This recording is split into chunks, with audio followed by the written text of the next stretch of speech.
Hi, I'm Jackie Cameron, and I'm going to be cooking for you today one of my favorite dishes, a mushroom risotto.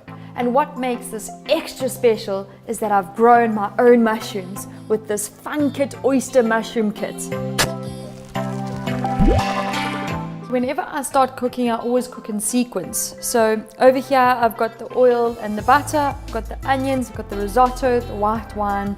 We're going to deal with the mushrooms a little bit later and the grated cheese. First up, what we're going to do is we're going to get our 2 pots on the heat. The one at the back is going to be for the water. And in the front, we're going to get this pot on where we're going to be making the risotto with the butter and oil in. Now we're going to be adding the water or the vegetable stock to the pot. While that's getting warm, we got this pot on in the front and that's really nice and hot. So I'm going to be adding now the butter and the oil to this. The butter gets a brown tinge to it. We call it the beurre noisette stage, but it's really just releasing a nutty aroma and you'll be able to smell that straight away. Now on to chopping of the onions. I always in all my risotto recipes do equal quantities onions to risotto rice. So in this instance it's 200 grams of chopped onions and 200 grams of risotto rice. I'm going to be adding my onions and my 6 grams of garlic to the pot, and I'm going to allow that to cook until it's beautifully translucent. I'm going to add my risotto rice to these, but the most important thing that I need to be looking for is that each of these little granules are coated with sunflower oil. Adding the white wine now, and I'm going to allow it to reduce completely. The trick with a risotto is that you continuously stir. You are not allowed to step away from your pot. The white wine has reduced completely, and now we're going to start adding the water to the risotto. And we're going to be doing this ladle by ladle. Do not rush this process. Remember, we want as much stirring as possible. So my risotto is 3/4 of the way. I'm going to switch it off because now I'm going to be preparing my mushrooms. And now for the real stars of the show, the Fungkit Oyster Mushrooms. Ta-da! All you've got to do is get your hands around the mushrooms and then twist.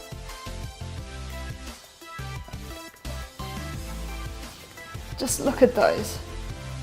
I know I'm impressed. Then what you're going to be doing is cutting off the stems.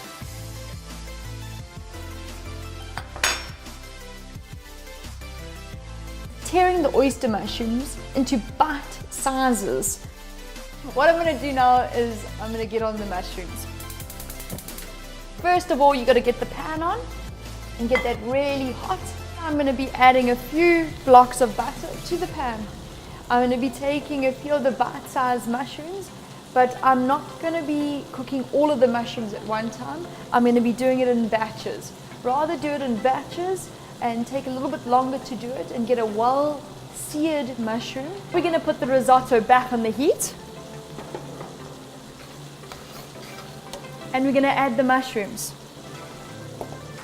Now I'm just going to be adding a little bit of salt and pepper to the risotto.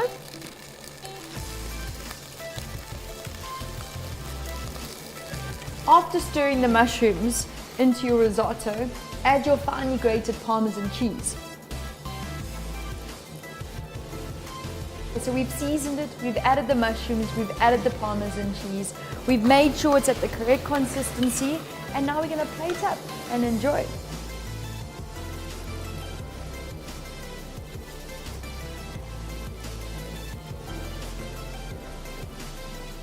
Doesn't it just look simply delicious?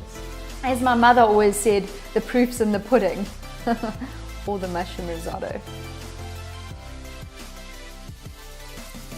You know what's really special about this dish is you can taste each individual ingredient, but specifically the oyster mushroom freshness comes through.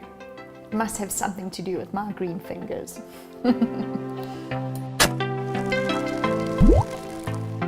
Find this recipe on the back of the Fungkit Oyster Mushroom box.